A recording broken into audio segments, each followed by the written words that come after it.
The Bermuda Triangle, one of the deadliest places on Earth. A hot zone where ships and airplanes vanish without a trace.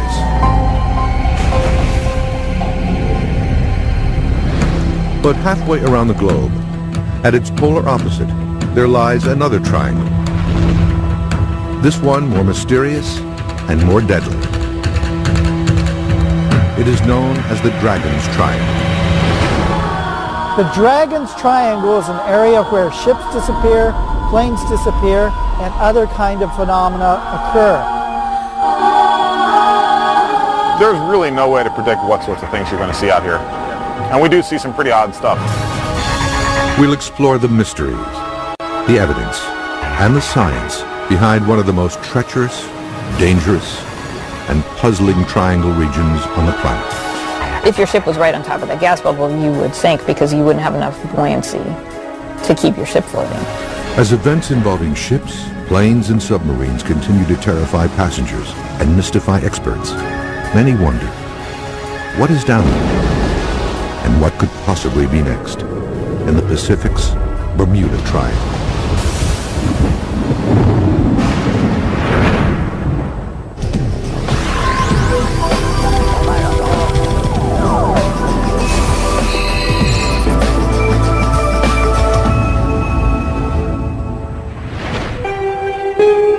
25 degrees north, 142 degrees east. These are the coordinates of the center of one of the most mysterious triangle regions on Earth. For centuries, this area has hosted some of the most bizarre disappearances of ships, airplanes, and loss of life anywhere on the planet. But this is not the Bermuda Triangle. It is a 500,000 square mile area located in the deep waters of the Pacific Ocean. It is known as the Dragon's Triangle. The Devil's Sea, or the Dragon's Triangle, is an area off the southern coast of Japan where supposedly many unexplained shipwrecks have taken place, where planes have disappeared, very similar to the Bermuda Triangle in, of course, a very different part of the world.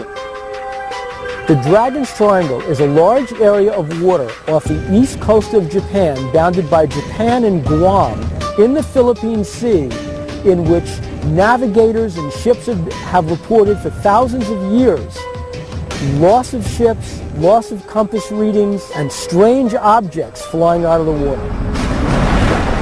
Curiously, its counterpoint in the Atlantic, the infamous Bermuda Triangle, lies directly across the globe, along the 35-degree latitude line. Both areas are believed to contain some of the world's deepest waters, much of which remains unexplored to this day. Both the Bermuda Triangle and the Dragon's Sea lie along the same latitude, and both have the same anomaly where geographic north and magnetic north seem to come together, so compass readings are off by 20 degrees. And that's why researchers believe there are so many lost planes and ships in these areas. It's quite interesting to see that they are both at exactly the same location. The boundaries of the Dragon's Triangle are generally believed to stretch from central Japan to Guam to the Mariana Islands. While lesser known to the west than the Bermuda Triangle, unexplained disappearances and strange phenomena occur in this area with a far greater and more alarming frequency. Since World War II, it is believed that over 1,500 vessels and hundreds of military, commercial, and civilian aircraft have disappeared. The Dragon's Triangle has had many more ships disappear than the Bermuda Triangle. And the ships that have disappeared in the Dragon's Triangle have been large ones, military ships, cargo ships. What's so odd about the Dragon's Triangle compared to the Bermuda Triangle is that the Bermuda Triangle has so much more press. Why would that be? The area first gained modern notoriety in 1989 with the publication of Charles Berlitz's The Dragon's Triangle. Berlitz, coincidentally, was the author of the book The Bermuda Triangle, which reopened that mysterious case in 1974. For years, Berlitz studied the reports of ship and aircraft disappearances in this area, along with reports of UFO sightings and other anomalies. According to his research, compasses often fail or give wildly inaccurate readings in the triangle. boats and airplanes report being moved far off course in a matter of seconds. Sightings of ghost ships have been reported for over 100 years. And finally, hundreds of ships, airplanes, and even submarines have, without warning, fallen to the bottom of this extremely deep region. One of Berlitz's most terrifying and puzzling unsolved cases involves what he considers unseen and unknown forces that pulled legendary pilot Amelia Earhart down to her death in the heart of the Triangle in 1937. She goes more than 2/3 of the way around the world, over 22,000 miles. I look eastward over the Pacific, she writes. I shall be glad when we have the hazards of its navigation behind us. This fleeting radio contact is the last verified report of Amelia Earhart. Here's a story where Amelia Earhart was flying off Guam. Some say she was on a spy mission for the United States, and she lost her compass bearings. July 2nd, 1937, 12:30 p.m. Pioneering aviator Amelia Earhart and navigator Fred Noonan left Lae, New Guinea on the last leg of a round-the-world flight. Their flight plan would have taken them 2,500 miles to Howland Island for a refueling stop and over the Dragon's Triangle. The two were never seen again. Her compass and her instruments went down. Her plane was lost. She was never heard from again. To this day, Earhart's disappearance remains one of aviation's greatest unsolved cases. The Dragon's Triangle is also host to stories of ghost ships appearing out of the fog.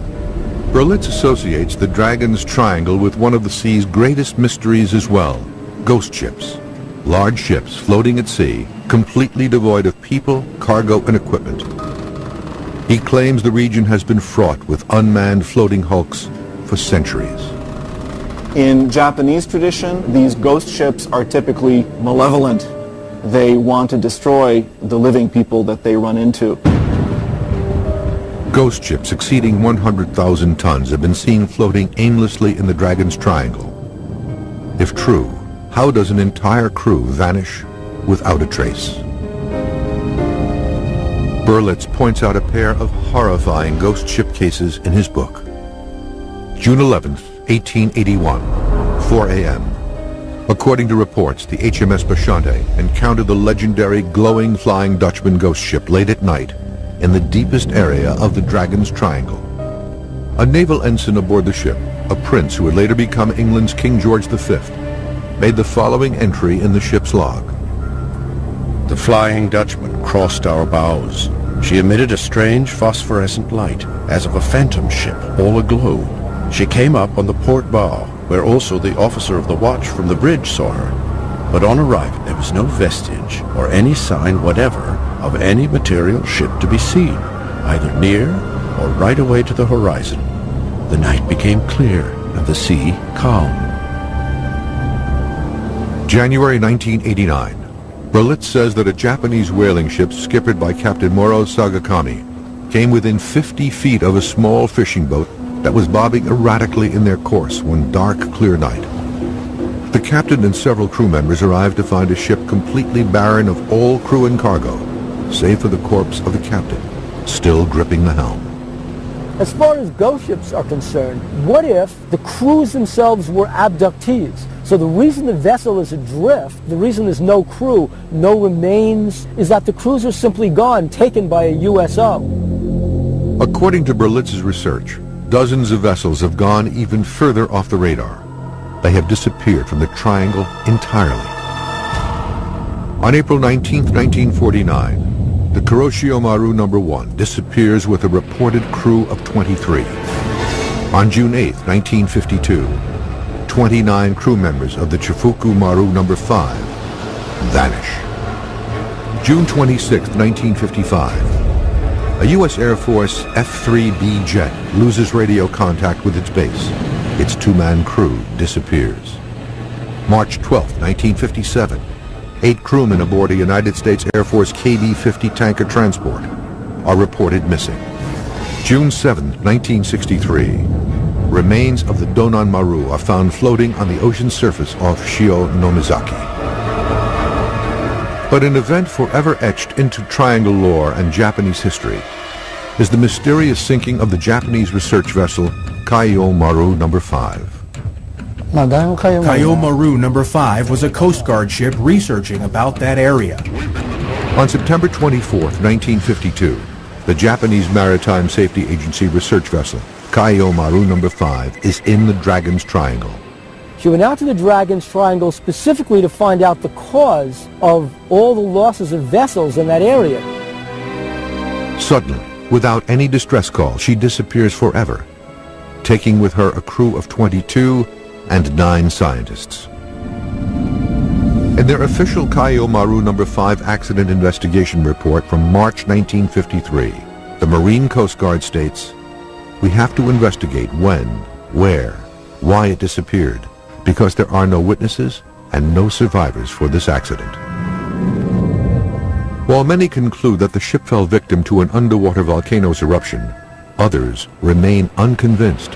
Very ironic that here you have a ship that's going out looking for other ships and it disappears. That oftentimes happens in these mysterious triangles. Because of this event's importance to Japanese maritime history, today in Tokyo there is a shrine dedicated to the memory of those lost in this mysterious sinking. Coming up, commercial and military pilots and captains report frightening shifts of the time-space continuum when navigating through the Dragon's Triangle.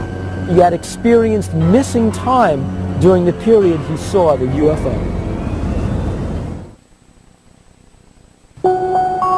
Like the Bermuda Triangle in the Atlantic, the Dragon's Triangle in the Pacific just off Japan is believed to play havoc with the so-called time-space continuum of planet Earth. This unexplained phenomenon reportedly causes ships and airplanes to be forced off course by miles and miles, and for clocks to suddenly change time, all in an instant. Some of the theories for the Dragon's Triangle include that it's anomaly, that there's some kind of magnetic anomaly, that there's some kind of black hole in the ocean, that there's something from outer space that zooms down and has some kind of interaction with, craft there and they disappear. But as far as we know, things happen there and we don't know why. In the late 1950s, American television and radio personality Arthur Godfrey, an accomplished pilot in his own right, reportedly experiences a frightening occurrence in the Dragon's Triangle, one that nearly cost him his life. In the 1950s, the band leader and television personality from America, Arthur Godfrey, was piloting a twin-engine craft over the Dragon's Triangle. He saw a USO. The instruments on his plane went dead. He was low on fuel. He had to navigate by the sun because his compass was out. When his instruments came back on and he was able to get over land again, he found out the same exact thing, that he had experienced missing time during the period. With only enough fuel for 3 hours, Godfrey piloted his craft on dead reckoning. After 1 hour, his instrumentation returned, and he was able to return to course. However, Godfrey would later report that he inexplicably lost a half hour. His clocks literally rolled backwards. Fortunately for Godfrey and his crew, they safely arrived in Tokyo, avoiding the terrible fate of Amelia Earhart and countless others in the Dragon's Triangle. Other similar time-space anomalies over the Triangle have been reported by military pilots in the 1950s and 60s, including Air Force pilot Frank Hopkins, an advisor to the 106th Air Transport Group. In the summer of 1968, he wrote to Argosy magazine with a story of a time-space continuum shift while flying a C-97 Stratofreighter over the Dragon's Triangle. In the spring of 1966, I was a basic navigator aboard an Air Guard C-97 flying from Kwajalein Island to Guam. We looked forward to a pleasant night flight of about 6 to 6.5 hours. Hopkins says that, as per protocol, he plots his position hourly using star navigation. But during the 3rd hour of the flight, something inexplicable occurs. I shot a second celestial fix. Weather was excellent. Only problem was, and I almost fell out of the airplane when I put this on the chart, this last fix was almost 340 nautical miles down intended course. I rechecked and rechecked. A plugging old C-97 covered 340 nautical miles in 1 hour of time for no apparent reason. Later, upon landing on Guam, Hopkins reports to his duty officer that his airplane jumped many hundreds of miles ahead of course, but no report is filed. Hopkins says that he remains convinced, however, that this area is indeed home to peculiar forces that pose great danger to airplanes and ships. Due to the confluence of these events, experts continue to feel other forces might possibly be at work deep below the triangle. Of all the anomalies in the Dragon's Triangle, none are more mysterious than the vast number of sightings of UFOs. According to Charles Berlitz's Dragon's Triangle, he believes the most notorious cause of deadly events in the area are the specter of UFOs and their underwater counterparts, USOs, unidentified submerged objects. Quote, a number of ships that have disappeared in the Dragon's Triangle have been sunk by USOs. These events were often attributed in ancient times to angry demons or dragons. The Japanese were very influenced by the Chinese, and the Chinese were great believers in dragons, and that these dragons were somehow at sea and they could, rise up. And the dragon was both a propitious and a threatening symbol. UFO experts in Japan and researchers like Berlitz all believe the apparitions in the triangle, thought to be monsters and dragons by early witnesses, were in fact UFOs. These reports continue to this day. As we studied about this area, we found many interesting scientific reasons for these incidents, which had been called mysterious. There was a report in the Japan Sea by a fishing boat. The fishermen reported seeing a huge UFO flying back and forth and lights in the ocean. Japanese ufologist Junichiro Kato, head of Our J, the Organization of UFO Research Japan, has been studying UFO phenomenon for almost 20 years. He has seen UFOs on numerous occasions over the waters near Japan and has photographed many of his sightings. I have so many photographs. There are maybe over 200 sightings. At one point, I witnessed 1 or 2 a month. The eastern tip of the Dragon's Triangle is believed by experts to even include portions of the city of Tokyo. On June 14, 1997, Kato snapped a photograph of a fast-moving glowing disk, moving at, he estimates, over 500 miles per hour just above the waters off Tokyo Bay. I took a picture of 3 UFOs flying in formation over the ocean near Tokyo Disneyland. The 3 UFOs made a triangle shape. This event was seen by 10 witnesses. The event was phoned into local Tokyo news outlets by several witnesses, but media reports were never filed. Kato was not the only modern Japanese witness to inform the History Channel of sightings of UFO-like objects over the Dragon's Triangle.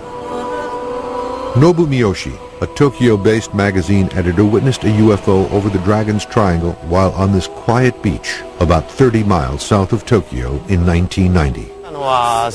In August of 1990, I saw an airplane going in one direction, and a white light appeared very close to the jet, and I wondered what it was. It moved like it was writing a W in the sky. It moved at 1 kilometer per second. It was quite quick. Before that, I didn't believe in UFOs. But since then, I became a believer. This unique experience leaves an indelible impression on Nobu. I wasn't scared. I was very surprised. I'd love to see it again and watch it much closer.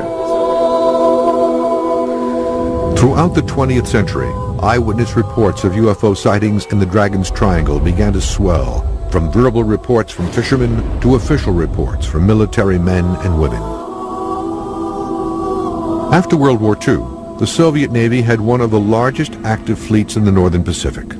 Over the years, Sailors and officers aboard these vessels have been responsible for some of the best UFO reports in the Dragon's Triangle. In 1977, the Reconnaissance Division of the Soviet Navy organized a scientific research project to examine the issue of UFOs in the water. I was in charge of this group. At the end of 1977, we gave our large naval vessels instructions on how to observe UFOs. August 18, 1980. According to reports from Moscow-based UFO experts Vladimir Ajaja, the Russian research vessel Vladimir Volbirov moved slowly south through the Dragon's Triangle, around Japan, heading toward Okinawa. Just after midnight, suddenly and without warning, a cylindrical metallic UFO-like object is seen to rise slowly from the sea, hover, then dart away into the sky. The object's ability to hover has caused experts like Ajaja to believe that the craft was not man-made.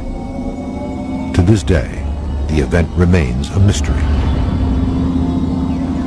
8 months after this Russian event, another significant incident occurs in almost the exact same location. One of the more recent cases, and a fascinating case, is the Takikyoto Maru from 1981. They spotted a UFO, actually a USO, coming out of the water. April 17, 1981. It is a clear day and the seas are calm. The 165-foot Japanese freighter Takikyoto Maru is sailing 200 miles off Kanazawa with over 30 crew members. Suddenly, the crew is rocked as shockwaves roll through their ship. The seamen immediately assume they've been hit. April 17th of 1981, a Japanese ship sailing off the coast of Japan in an area that is noted as the Dragon's Triangle encountered a UFO that came out of the sea violently and caused huge waves to buffet the ship. Captain Usuda is at the helm when a bright, saucer-shaped object rises out of the water.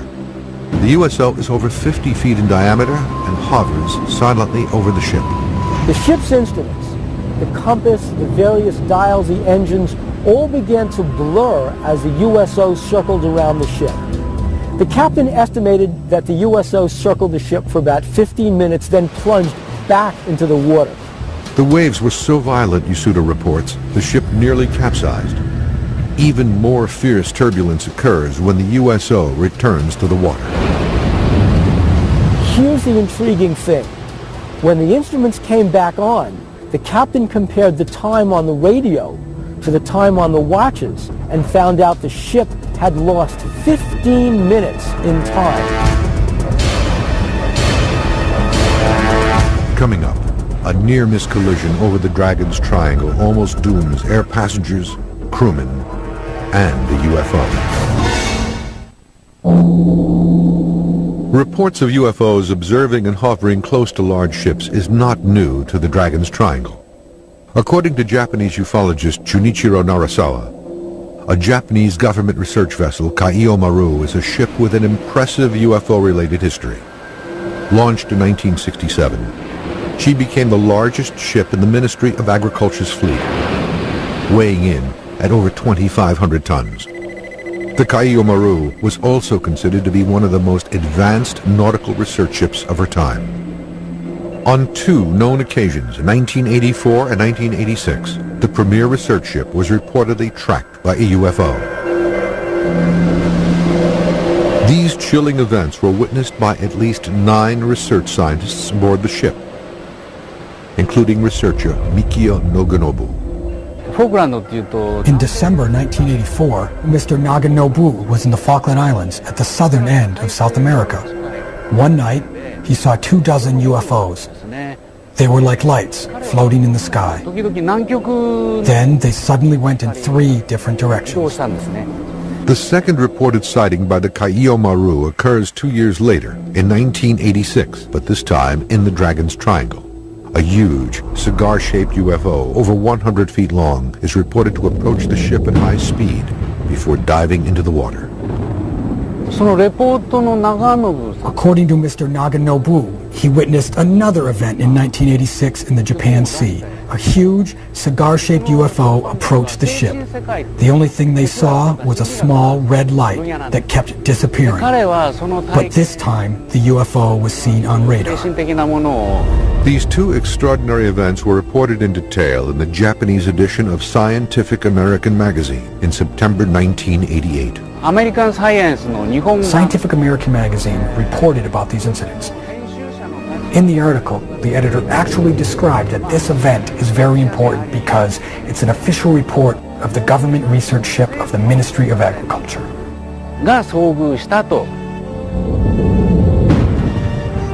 Reports of UFOs in the Dragon's Triangle are not limited to the sea. From the Amelia Earhart incident onward, pilots have found the skies above the triangle to be as treacherous as the oceans below. A significant air-to-air UFO event occurred over the western end of the triangle, a near-miss collision between an unidentified aircraft and a Toa Airlines Convair 240. One famous incident happened in Ikeda, when a pilot witnessed a UFO and the control tower announced to all the aircraft that there was a UFO approaching. March 18th, 1965, 7:06 p.m. In a harried report to the air traffic control tower in Tomokatsu, 43-year-old Captain Yoshiharu Inaba reports an unidentified oblong craft is approaching his jetliner as it cruises over the triangle, fast. Inaba then makes a 60-degree turn at over 500 miles per hour to avoid collision. The object stops abruptly, then follows alongside the airliner. Captain Inaba reports he's being shadowed by a UFO. He reports the object is 50 feet in length and radiates a greenish light. Several witnesses observe the situation from the ground. Meanwhile, a Piper Apache registered to Tokyo Airlines hears Captain Inaba's frantic transmissions.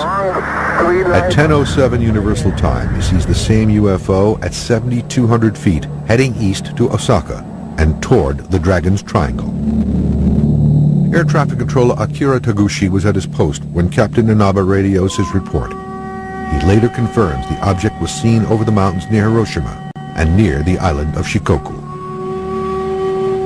The same day, at roughly the same time, engineers who worked in the mountains near Hiroshima said they had seen something which had been a flying saucer. These are the facts. Nobody knows what this object really was. The Dragon's Triangle has been known for thousands of years. And one of the stories that's connected with it is that there's a dragon that lives under the ocean and comes out of the ocean and snatches craft and vessels down into the depths. One of the world's earliest UFO stories, in fact, originates from the waters off Japan, along with what many believe to be the first modern drawings of UFOs. The legend of the Utsuro Bune, a mysterious alien woman who arrives from the bottom of the Pacific in a round, craft-like vessel, goes back centuries. A closer look at the drawings reveals a flying saucer-shaped object, similar to those seen by countless witnesses in the 20th century. These drawings are thought to be the earliest known UFO-themed prints. In the writings, they found a description of a bowl-like metal ship that arrived on a beach called Hirotono-hama. The witnesses approached and looked inside. There was a woman with smooth, light clothes. On the ship, there were letters that had never been seen before. They described what could have been a UFO in ancient Japan. There were no round ships in Japan at that time, so they believed it was a UFO. Most interesting parts of the shapes of the Utsuro Bune. It is very similar to the modern UFOs.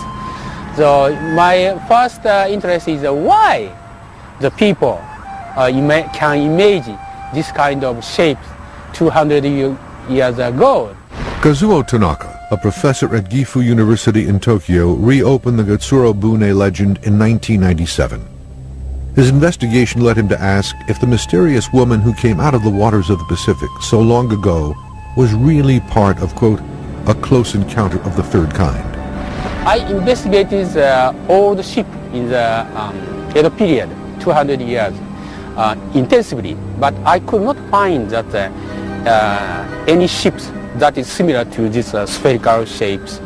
which is similar to the Utsurobune. So it is very, very, I think, strange shape.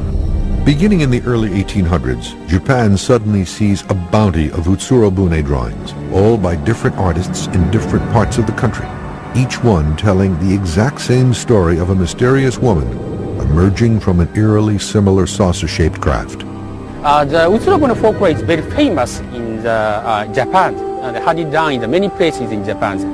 I could find 5 pictures. It is a little bit strange. So why people made so many drawings concerning the Utsurobune? It is a mystery. These strange coincidences cause experts like Tanaka to wonder if Japan, which was completely closed to outsiders and outside news until 1857, experienced a mass UFO sighting at around this time. The Utsurobune folklore in Japan has a key to solve the mystery of the modern UFOs, I think. Coming up, scientists examine the theories behind the mysterious disappearance of vessels in the Dragon's Triangle. The mysteries of the sea pervade Japanese culture and history. Stories and legends surrounding UFO activity in the Dragon's Triangle have been around for centuries. On September 24th, 1235, strange celestial lights are seen to move and hover above General Yoritsumi's army encampment in Kyoto, which terrified the troops. The objects were thought to be dragons from the sea, on their way to attack them. 40 years later, 2 large-scale catastrophic events in the Dragon's Triangle would make world history and give its deep waters a deadly reputation. The Devil's Triangle, which has accumulated a certain amount of lore in modern times, and this clearly, to some extent at least, reflects old Japanese traditions having to do with the sea, with dangers in the sea, with supernatural or even divine beings who live in the sea, who can both protect and also attack those who earn their livelihood from the sea, fishermen and so on. In 1274, the Mongol Empire under Kublai Khan assembled a massive force of over 900 ships to conquer the one territory he coveted, Japan. Victory was more than assured until a single catastrophic event in the Triangle stopped this massive armada cold. Mongolia was governing maybe half of Europe and all over Asia, and they tried to invade Japan as well. A typhoon came and all of the ships were sunk, and they couldn't reach Japan. And they brought about 40,000 troops in 1274 to Japan. More than half of that fleet was sunk in this storm, and so the Mongols' first invasion ended up as a major disaster. You know, some 20,000 Mongols were killed in that instance or lost their lives. Khan made another, more massive attack on Japan in 1281. This time he brought 140,000 men and 3,000 ships. The second invasion had similar disastrous results. An estimated 70,000 Mongol troops were destroyed, along with the majority of the ships. The second great effort to invade Japan was once again defeated by the arrival of a propitious wind, as the Japanese like to call it. And this created the notion of the divine wind. At the time of the Mongolian invasion, it is believed that the wind saved Japan. Experts and historians alike still question if events in this anomalous zone are the work of divine winds of benevolent gods, strange meteorological occurrences, or possibly something else. The fact that nature intervened on 2 separate occasions, I don't know, it did put a little bit of folklore into Japanese history as far as heavenly intervention protecting Japan. As Japan was all but closed to outsiders over much of its history, experts fear that a great reserve of UFO research into the Triangle is forever lost. It was not until the late 19th century that reports became more frequent. The American official whose work helped open Japan's door to the West was personally involved in a mystery involving possible UFOs in the Dragon's Triangle. July 8, 1853, 4 a.m. Commodore Matthew C. Perry is off the coast of Ulaga in Tokyo Bay. Suddenly, an unusual object emerges from the sky. Perry recorded this encounter in his log. During the watch from midnight to 4 a.m., a very remarkable meteor was seen. It made its appearance in the south and west and illuminated the whole atmosphere. The spars, sails, and hulls of the ships in company, as well as our own, reflected its glare as distinctly as though a blue light were burning from each at the same time. From the south and west, about 15 degrees above the horizon, it pursued a northeasterly course in a direct line for a long distance, when it fell gradually toward the sea and disappeared. What follows is a vivid description of something which does not resemble a meteor, something far more ominous. Its shape was that of a large blue sphere with a red wedge-shaped tail, which, it could be easily observed, was formed of ignited particles and resembled the sparks of a rocket as they appear upon explosion. UFO researchers in Japan are convinced that Commodore Perry, during one of the most important voyages west by an American, witnessed a UFO in the heart of the Dragon's Triangle. There was a report of sightings of a UFO when the American leadership approached the Japanese government to open commerce. While his ship was floating at the Uraga, Perry wrote the report in his navigation diary. Others witnessed this sighting as well. Perry continued to search for clues and answers, but died 5 years later in 1858, without further insight into the events of that night. Coming up, scientists at the world's largest wave tank at Tokyo University recreate some of the most dramatic events seen in the Dragon's Triangle.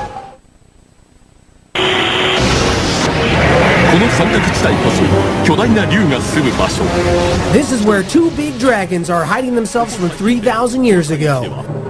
This area is called the Devil's Sea, and many ships have disappeared without good reason. Let's find out the biggest and strongest mystery of the 20th century, the Dragon's Triangle.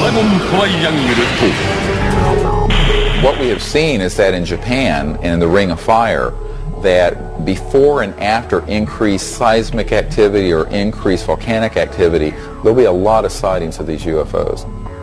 Deep beneath the Dragon's Triangle lies one of the most seismically active regions on the planet.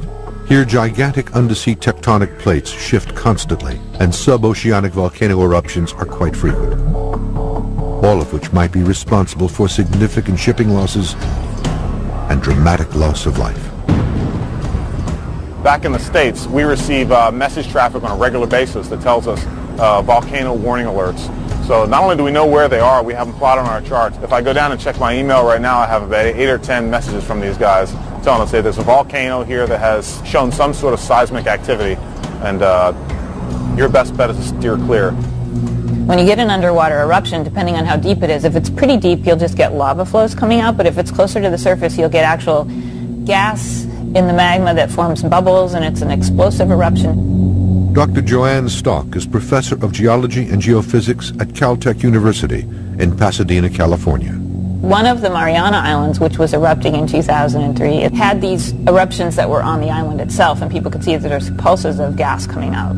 It actually has more than 80 little vents that are offshore that are also active.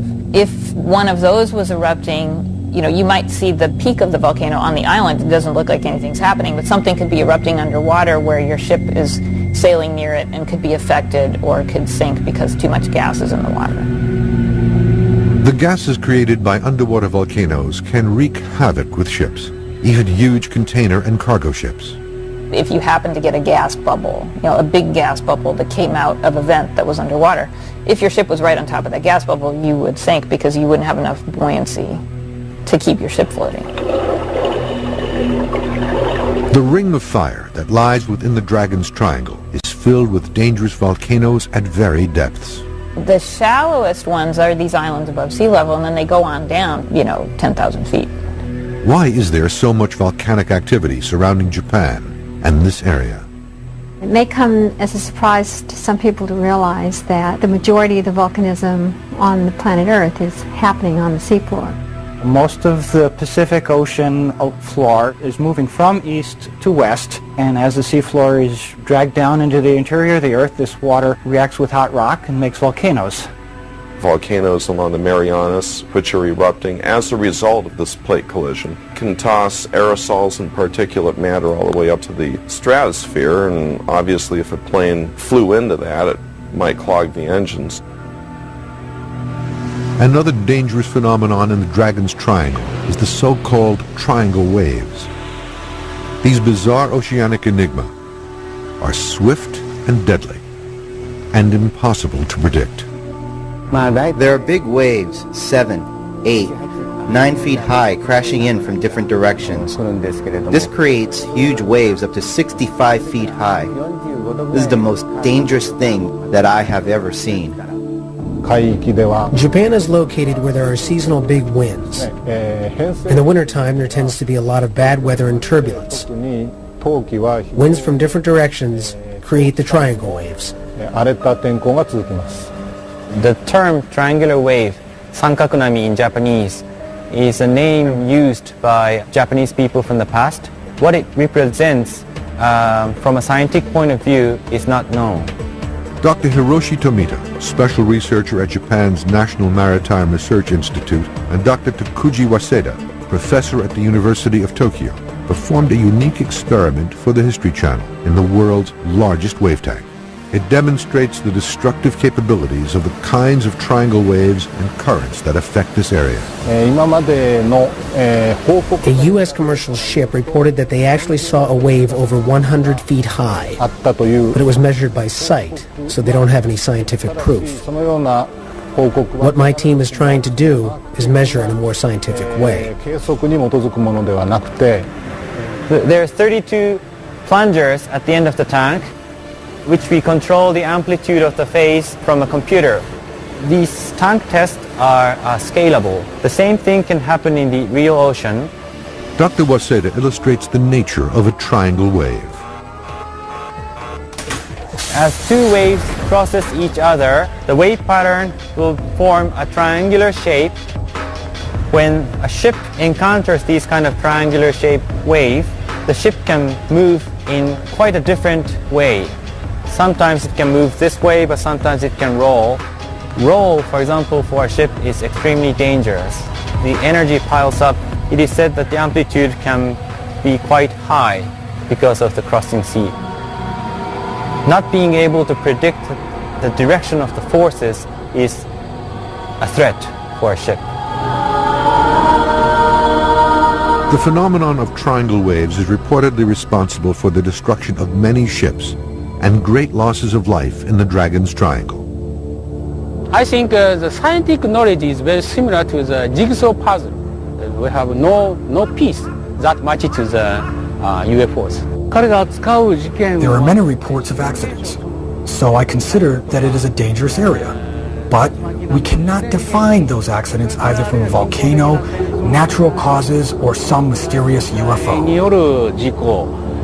For hundreds of years in the Dragon's Triangle, there have been countless reports of disappearances and eerie encounters with UFOs, drawing a perfect correlation to its mysterious counterpart in Bermuda, leading many researchers to call this hot zone the Pacific's Bermuda Triangle.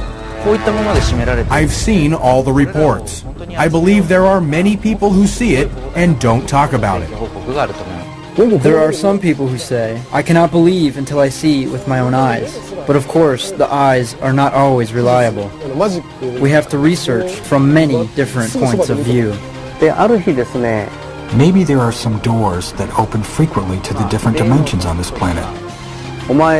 So, in theory, maybe it's possible there are doors like that in the ocean. Modern researchers, both for the Dragon Sea off Japan and the Bermuda Triangle off the Florida coast, have hypothesized that there's an undersea UFO base or a USO base in those waters. They're very deep there's a lot of volcanic activity, and sometimes the magnetic readings will throw off attempts to find objects on the bottom of the surface. So there may well be a USO base in the Dragon Sea off Japan.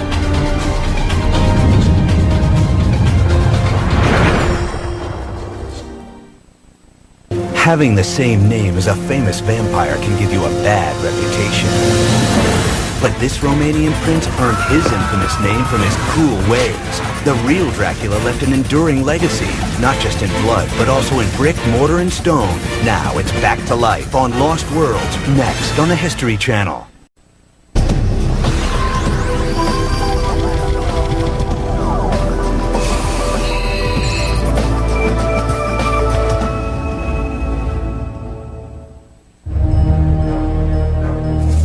They are mysterious stories that have captured the imaginations of UFO believers and sparked covert government investigations.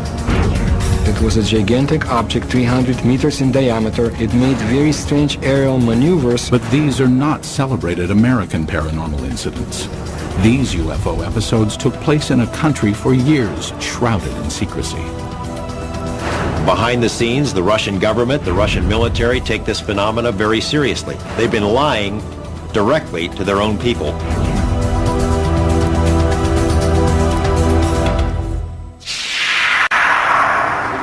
May 2002. In a remote area 100 miles outside of Moscow, an investigative team from Kosmoboysk, a group that studies UFO sightings, searches for signs of UFO activity. We are going to enter the forest. This is the place pointed out by local people to be the destination of different types of UFOs. Soviet ufologists have been active since the 1960s. They claim that for decades, thousands of citizens have witnessed the appearance of unexplainable objects in the skies over Mother Russia.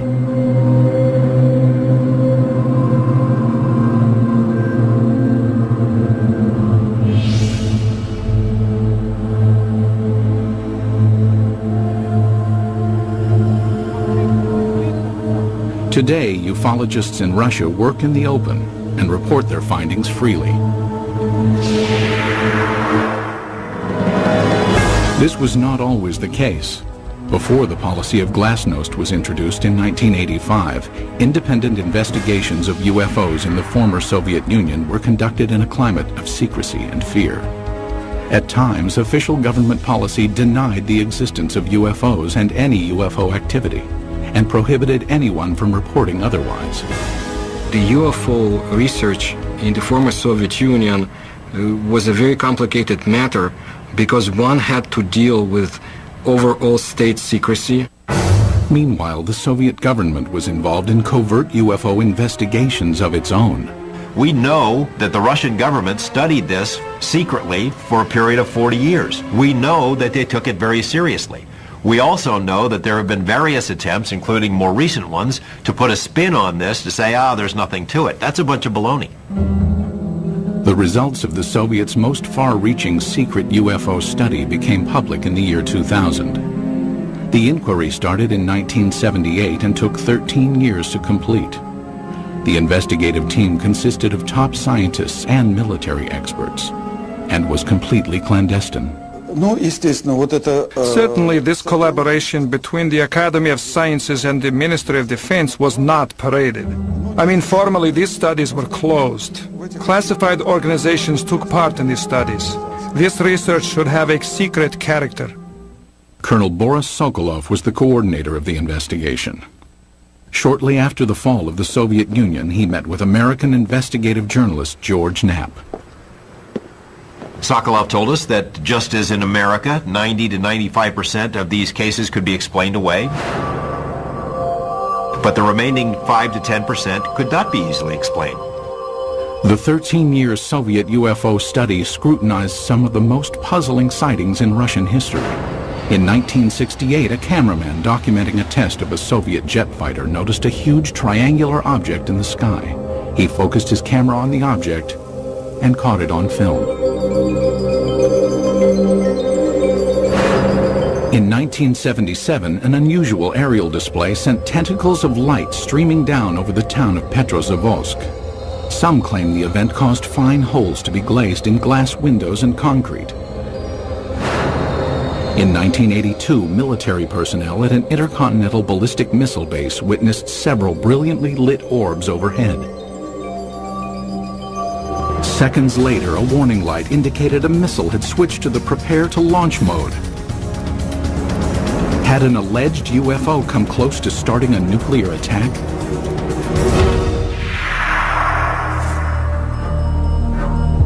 UFO sightings over Russia are not limited to the recent past. Reports of peculiar-looking airborne objects date back centuries. However, no formal investigations were undertaken until the early 20th century, when an event of epic proportions demanded analysis. Tunguska, July 30th, 1908. In a remote area of Siberia, the morning calm was rocked by an explosion. The powerful blast was heard 1,000 miles away.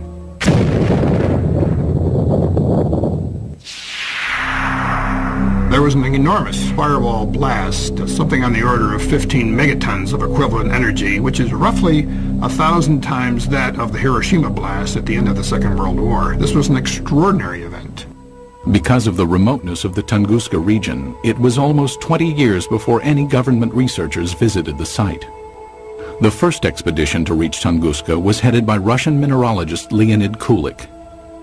When the initial expedition got to the Tunguska area in 1927, the natives were reluctant to show the scientists into the region because they thought the god Agdi had devastated the area because of the wickedness that was going on, and he had destroyed the trees, killed the animals.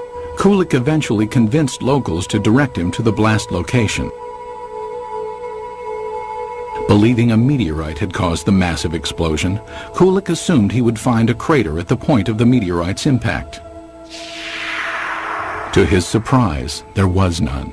He looked for meteorite samples on the ground because often when an object hits the Earth, it throws up debris, and the debris is recoverable around the edges of the crater.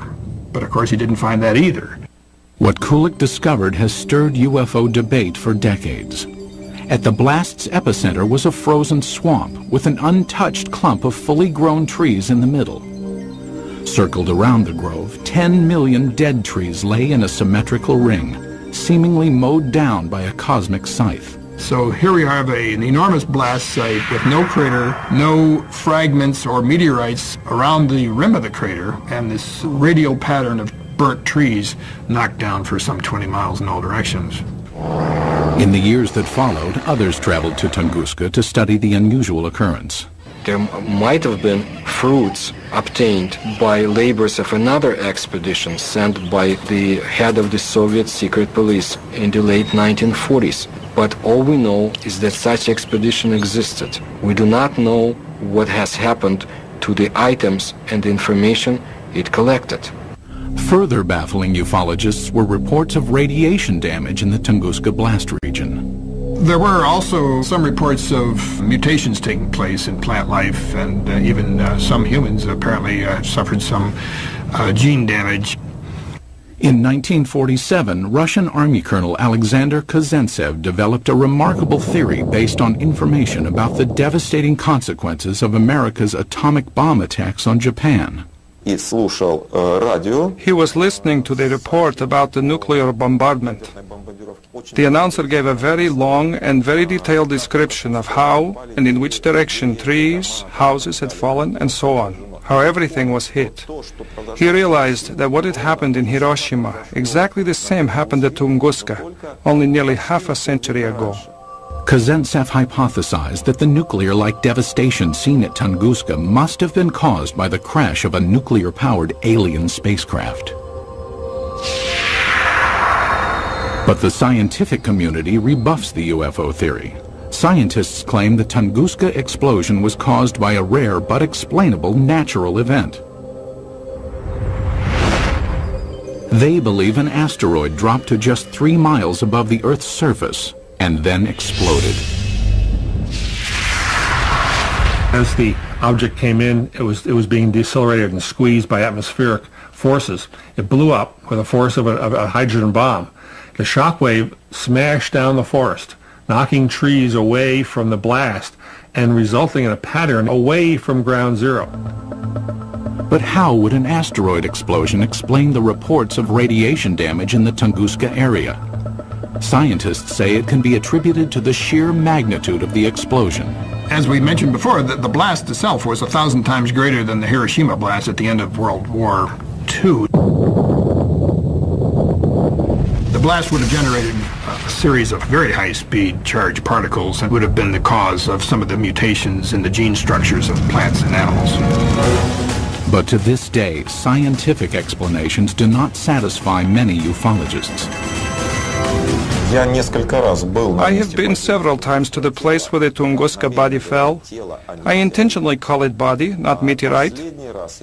I mean, the catastrophe of an asteroid, of a comet, or of any other natural body cannot lead to such consequences.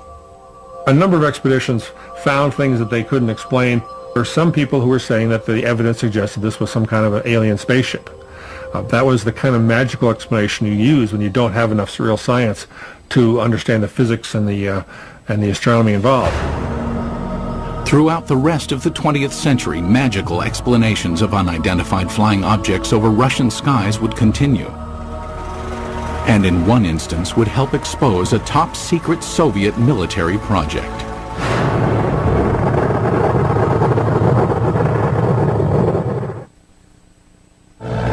It was 1948. World War II was over, but the Cold War was just beginning.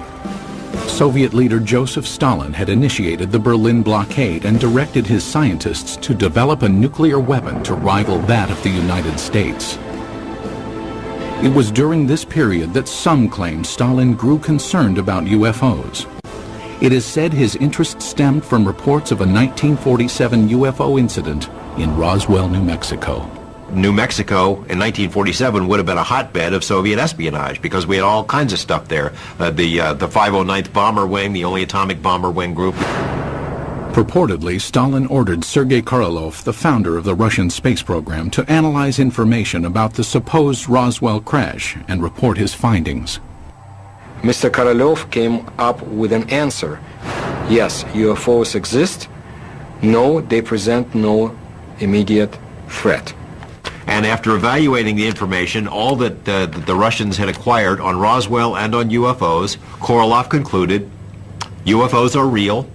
They appear to be intelligently controlled. That's what he told Stalin, and Stalin in turn said, that's what my other people have concluded as well. While concrete proof of the conversation does not exist, several Soviet scientific agencies did begin investigating UFOs in the ensuing years.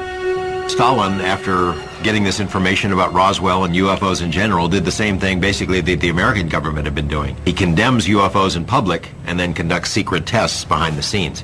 He had all sorts of high-level scientists who would research the problem for him and then report to military officials, all behind the scenes. Also hidden from public view were UFO reports culled from Soviet Air Force pilots. Between the mid-1950s and mid-1960s, pilots reported approximately 15,000 UFO sightings.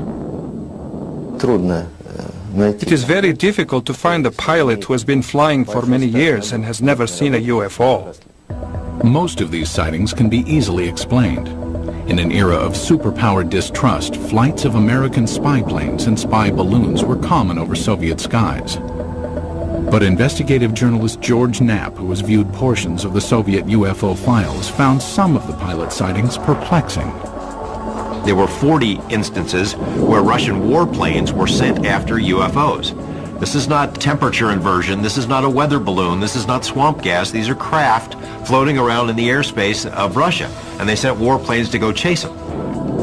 While pilots continued to report strange objects in the sky, none could offer tangible evidence to support their claims. But in 1968, over the skies of Riga, Latvia, an alleged UFO sighting was caught on film.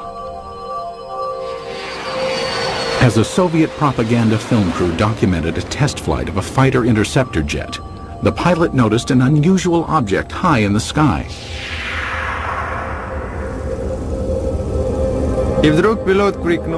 And suddenly the pilot shouted, "Look, film it!" We looked and saw a triangle at a tremendous height. Fighter planes scrambled to investigate, but the object quickly disappeared behind a cloud and was never seen again. It was later estimated that the craft was hovering approximately 7 miles above the ground.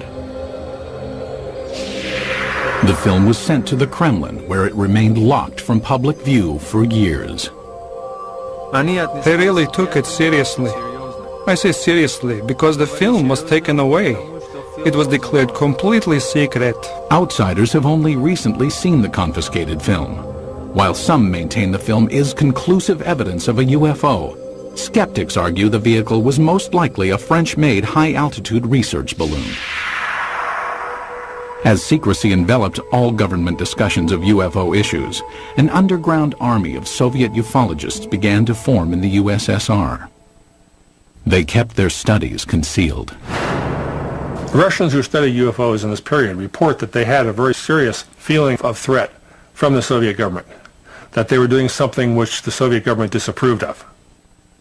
The leader of civilian UFO research was Felix Ziegel, the man considered the father of Soviet ufology. Felix Ziegel was a Soviet scientist. He was a doctor of mathematics and astronomy at the Moscow Aviation Institute. He made it his job to find out why are the strange objects or in the skies of his country. Ziegel challenged the Soviet system by conducting paranormal lectures, organizing independent UFO investigations, and urging Soviet citizens to report any and all sightings. His efforts were not without risk. We cannot say, of course, that people would be put in jail for it, but still Ziegel suffered. He was harassed both in his place of work, at the Institute of Aviation, and he was harassed by the state government authorities. Ziegel and his investigators spread information about UFO sightings through an underground press network. Samizdat, private publications used to disseminate information, were strictly forbidden by the Kremlin. In his time, brochures were printed in a samizdat way. They were collections of observations and letters, typed in 5 to 10 copies. All materials were typed with the use of carbon paper.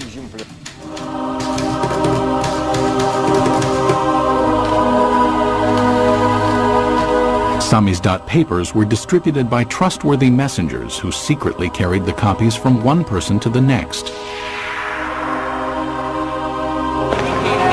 UFO information circulated in this covert manner until 1967, when suddenly it seemed as if ufologists were given a reprieve from government censure.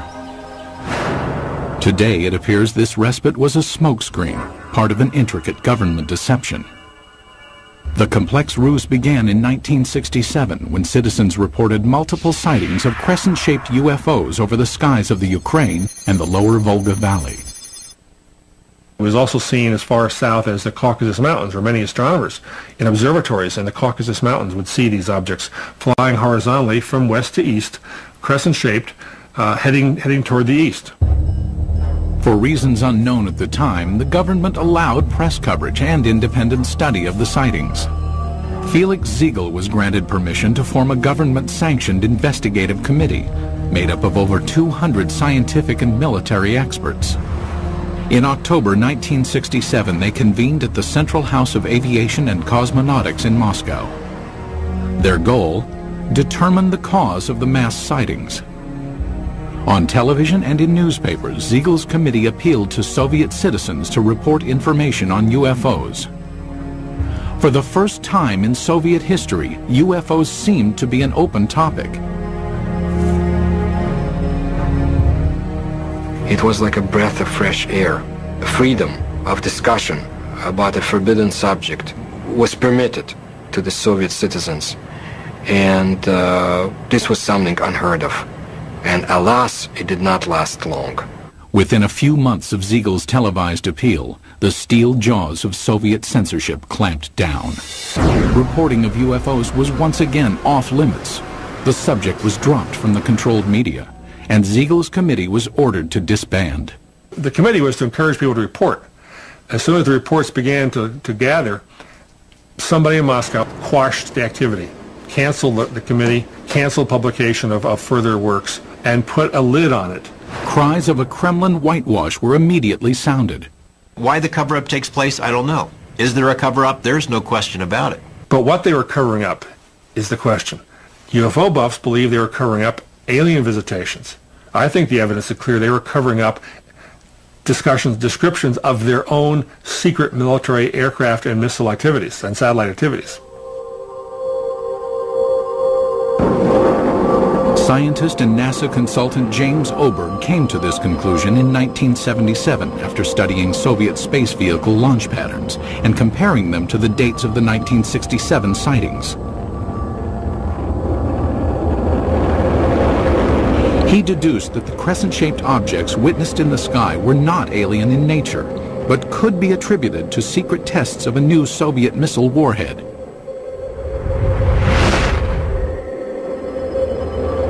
People in the area saw the rockets, especially at night, saw the streamers, the contrails in the sky, even heard the rockets.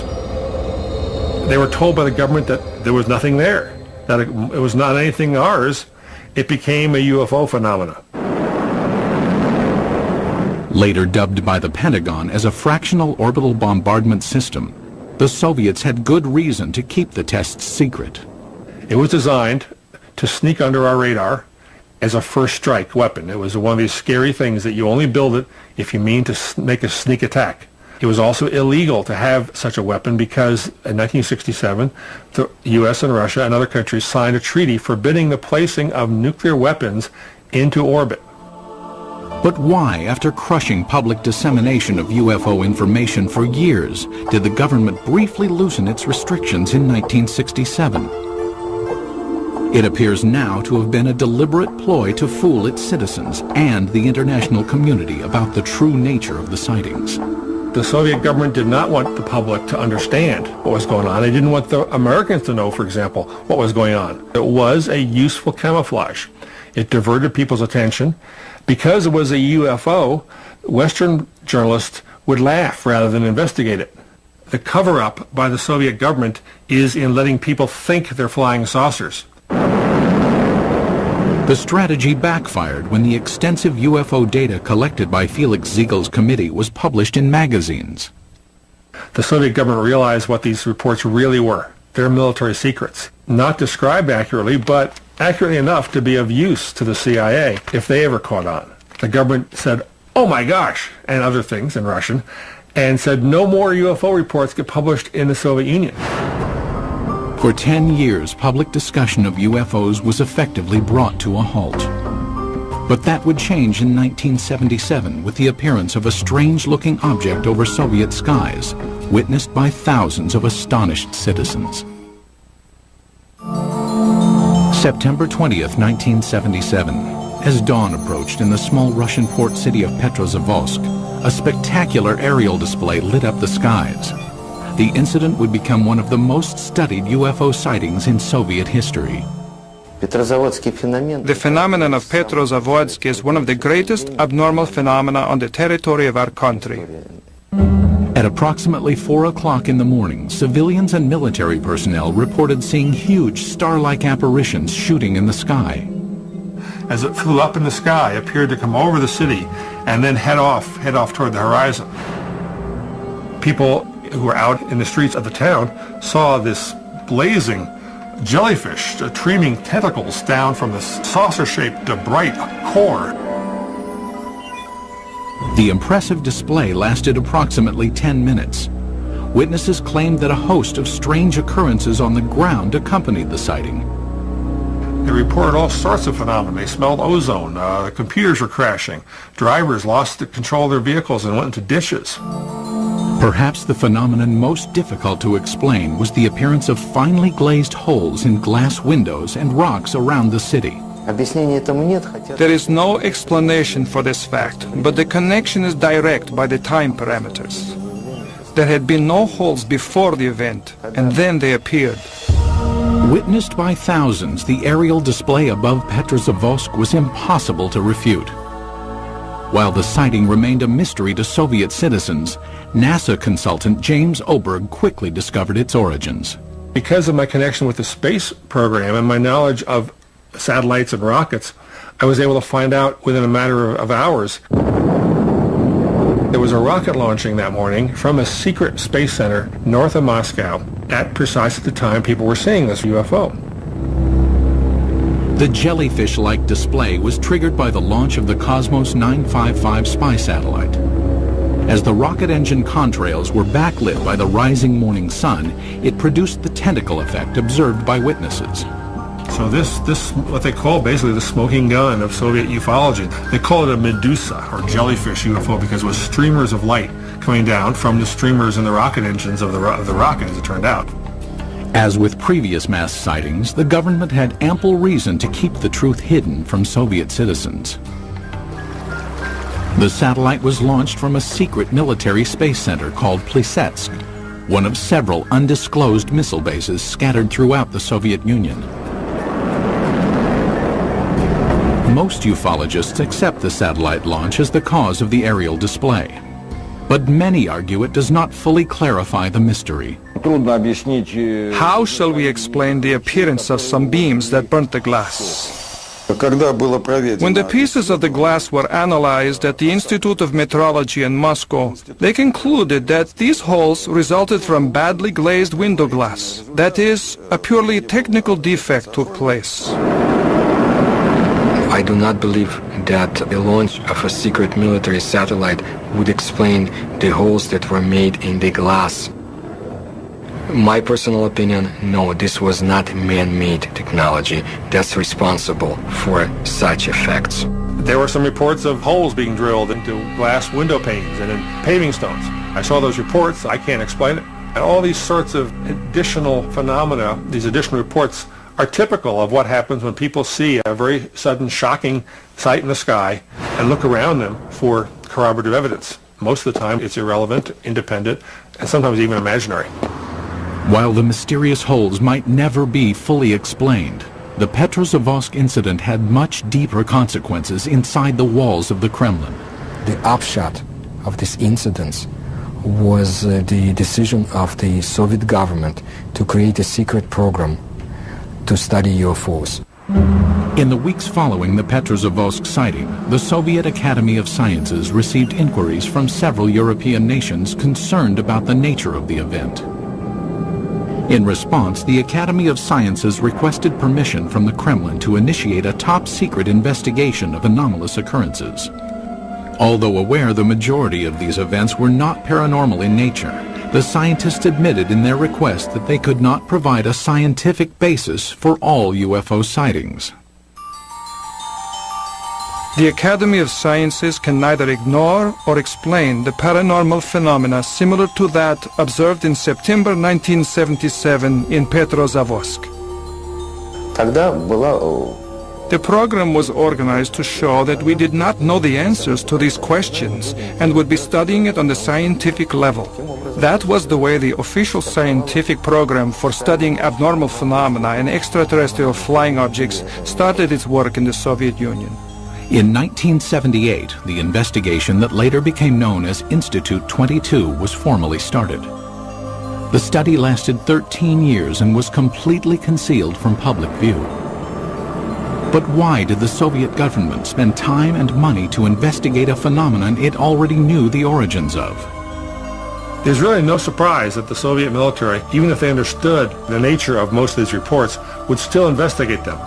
The Soviets traditionally spied on themselves as severely as they spied on the West. If they already knew that these are missile tests, why do they have to have a nationwide study behind the scenes? I mean, it's not like the results of the study were ever going to be published anywhere. It was a secret. So it makes no sense. While the rationale for the beginnings of the study is still debated, there is no doubt the scope of the investigation was far-reaching.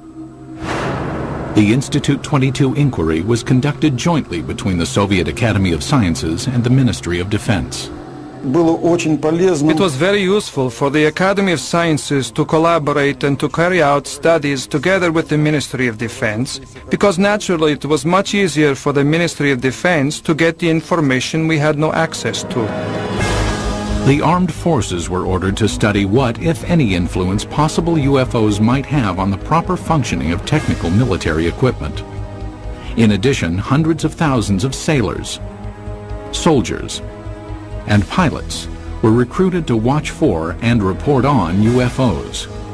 No one was told why the reports were being taken.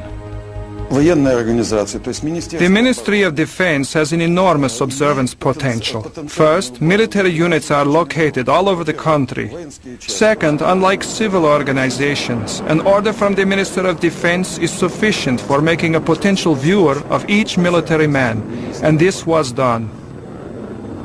Every single unit in the vast Soviet military empire had to comply with this study. That is, any UFO, any anomalous object, any ball of light, any strange thing in the sky whatsoever had to be fully investigated. Scientists were directed to investigate the physical nature of alleged paranormal phenomenon. The data collected by the military and scientists was analyzed in a lab located in a nondescript building in a suburb of Moscow. The personnel of the laboratory were not numerous. Not more than 10 people, and this number was never exceeded.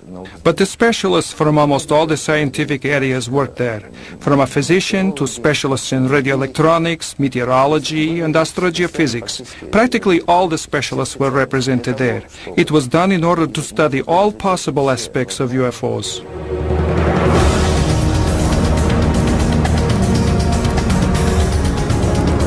Six years into the study, Institute 22 would be called on to scrutinize an incident of global consequence, when a suspected UFO incident placed the world on the brink of nuclear war.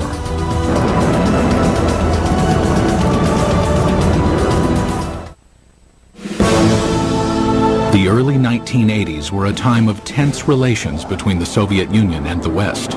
The era of détente had ended, and the Russian landscape was studded with intercontinental ballistic missile silos. Each contained nuclear weapons aimed westward. It was at one of these silos that a reported UFO incident caused a nuclear scare. Today, this ICBM silo in the Ukraine is deserted, dismantled in compliance with a nuclear arms reduction treaty between the U.S. and USSR. But at this silo in 1982, something went terribly wrong.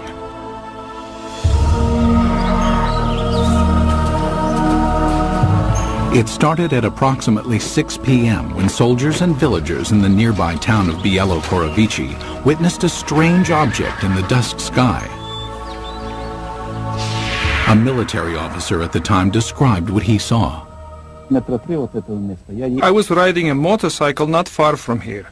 I saw a large object in the air. It had a perfect geometric shape. At the same moment inside the silo, an emergency warning light indicated that a nuclear missile had switched to launch mode. The most telling testimony comes from the communications officer who said that somehow something entered the correct code. But Moscow had not ordered a launch, nor had any personnel in the bunker touched the control panel. For 15 agonizing seconds, technicians frantically scrambled to stop the launch. Then, without explanation, the launch sequence was aborted. They were ready for launch. The UFO, poof, goes away. Poof, the command control module goes back to normal. Had a UFO somehow interfered with the launch controls of a nuclear missile? A team of investigators from Institute 22, the secret state-sponsored UFO research team, was immediately ordered to the missile base. They established within a very short period, literally half a day, that a military training exercise took place at a nearby aerial ground. Investigators learned that the sighting occurred at the same time and in the same area where the military was testing flares. Dropped out of planes, the flares provided 5 to 7 minutes of illumination. That explained the strange display in the sky. But why did the nuclear launch sequence activate? The fact that the emergency situation coincided with the effects which took place is certainly a remarkable coincidence, but it is still a coincidence. The ICBM control equipment was systematically taken apart and rebuilt, but no defects were found. It's not just an electrical malfunction. Something entered the correct launch codes. That just doesn't happen every day. We hear from our government UFOs are not a matter of national security. The Russian government has been telling its people the same thing. They're trying to confuse us.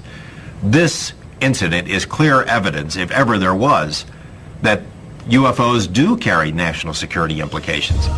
After examining the ICBM episode, the investigative team of Institute 22 continued to scrutinize various sightings around the country. Some who reported UFOs had a much closer view than those on Earth. Cosmonauts. The first man in space, Yuri Gagarin, is quoted in the Thread 3 documents as saying, "I can tell you that UFOs are real, and if you allow me, I'll tell you a lot more." The second man in space, cosmonaut Titov, said that there were 7 UFOs dancing around his space capsule during his brief flight into space. However, even to this day, most cosmonauts are reluctant to speak about any unusual phenomenon they witnessed in space. There's a ridicule factor, there's a laughter curtain, there are career consequences from reporting a UFO and taking it seriously. But in this rare interview obtained by the History Channel, 2 cosmonauts spoke of unusual objects they encountered in space. Many cosmonauts have seen phenomena which are far beyond the experiences of Earthmen. For 10 years, I never spoke of such things. Former Commander Vladimir Kovalyonik of the Salyut 6 space station revealed that on May 5, 1981, he observed an unrecognizable illuminated entity outside the porthole of his craft. The object had an elliptical shape and flew with us. It only flew straight, but then a kind of explosion happened. It produced a golden light, very beautiful to watch. A second explosion followed, and 2 spheres appeared. As we entered the darkness of Earth's shadow, I could no longer see them.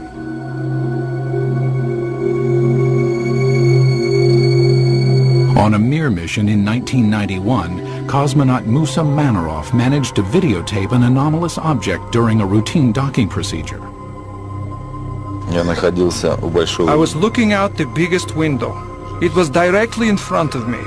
I am familiar with the construction of all spaceships, but this was different.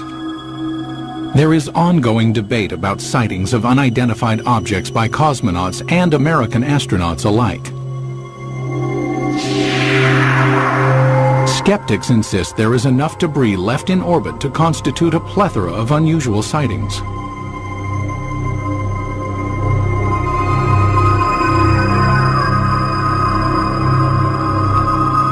As cosmonauts traveled amidst the stars, the 1990s saw major changes take place on Soviet soil. When the walls of communism crumbled, American UFO investigator George Knapp ventured to Russia, hoping to discover just what secrets the Soviets had been hiding about alien encounters. What he found was startling. Beginning in the mid-1980s, the leaders of the United States and the Soviet Union conducted several summits aimed at reducing both nuclear arms and tensions between the 2 superpowers. Shortly after one such meeting, President Ronald Reagan revealed he and Mikhail Gorbachev had discussed the topic of alien encounters. I couldn't help but say to him, just think how easy his task and mine might be in these meetings that we held if suddenly there was a threat to this world from some other species, from another planet, outside in the universe. We'd forget all the little local differences that we have between our countries. Reagan made 5 different public statements, including one to the United Nations, that, well, boy, wouldn't it be something if UFOs were suddenly a threat to us and we'd all get together? And so Gorbachev kind of responded, yeah, it sure would. You know, we would get together.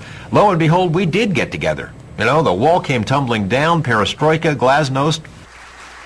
With the collapse of the Soviet Union came a new era of openness in Russia. Thousands of miles away in Las Vegas, Nevada, investigative journalist George Knapp, who had studied many American UFO incidents, realized the time was perfect to explore Russian reports. 3 years ago, we have succeeded in obtaining several hundred pages of secret Russian UFO documents and photos. Other Western journalists followed. Today, it's a new ballgame. The lid has been dropped on government UFO files, although there is still plenty of information to be found. It occurred to me, now may be the time to go ahead and try to find out what the Russians know about UFOs. It was a tumultuous, crazy time, but a wonderful time to be there as a journalist. In 1993, Knapp traveled to Russia and was introduced to Boris Sokolov, the coordinator of Institute 22. Like many government-funded scientific projects from the era, Institute 22's funding had been cut and the project disbanded. Sokolov provided Knapp with some of the recently declassified UFO files, containing information on the cases that were more difficult to explain. He had culled from the thousands of reports some of the most interesting ones and had kept them in these binders, and we were able to get them and bring them back. Why would the Russian military study all of this stuff? Colonel Sokolov said it was a very practical reason. They knew that UFOs could do things that their planes couldn't. Figured by studying it, they may be able to get an advantage over us in terms of stealth technology. Upon returning to the United States, Knapp made some of the files public. As a result, Colonel Sokolov was ridiculed by some back in his homeland. Officially, Russia was a democracy, but the communists still had a lot of influence. There were communist newspapers that attacked him broadly as being a sellout to Mother Russia. But the public scorn Sokolov endured was certainly less severe than the consequences he might have been subject to in the old Soviet Union. My friend put it this way. He said, if this had happened 5 years ago, we would be in prison. If it had happened 10 years ago, we'd all be shot for giving up these secrets. But in 2000, the relaxed political climate allowed Sokolov and scientist Yuli Platov to publish a report summarizing the findings of Institute 22. Entitled The History of UFO State Research in the USSR, the report concluded that of the 3,000 UFO sightings investigated, 90 to 95% of the incidents could be attributed to man-made phenomenon, mostly missile launches and research balloons. The remaining 5 to 10% could not be easily explained. He was not willing to conclude that any of these things were extraterrestrials or interdimensionals or aliens from the future or anything of that sort. The thing is that before, the enthusiastic ufologists had affirmed in literature that all we saw was due to contacts with the extraterrestrial civilizations. No. It turned out that only a very small percentage of events remained unexplained. But in a land that for so long concealed information and suppressed dialogue, many ufologists wondered if the report revealed the entire truth. There is a vast treasure trove of KGB documents on this topic somewhere that no one has ever seen. And I know the KGB did release some documents in the early 90s, but it is presumed by a lot of folks that the best stuff is still hidden in a vault somewhere. What happened to the files? Who keeps them? Until we ourselves go through the files, we cannot say whether what Mr. Platov and Mr. Sokolov say is true. It will probably never be known exactly how many Soviet UFO files remain classified, or what they contain. Most in the scientific community doubt any smoking guns exist in the unseen files. People in Russia still have a very powerful sense of gossip and rumors, because under Soviet days, so many things were illegal to talk about, illegal to know. So they replaced the reality with a very rich mythology. UFOs became part of that mythology in Russia, and it's still a very powerful theme over there. But many UFO enthusiasts remain suspicious, believing that the proof of alien encounters exists and is still being hidden.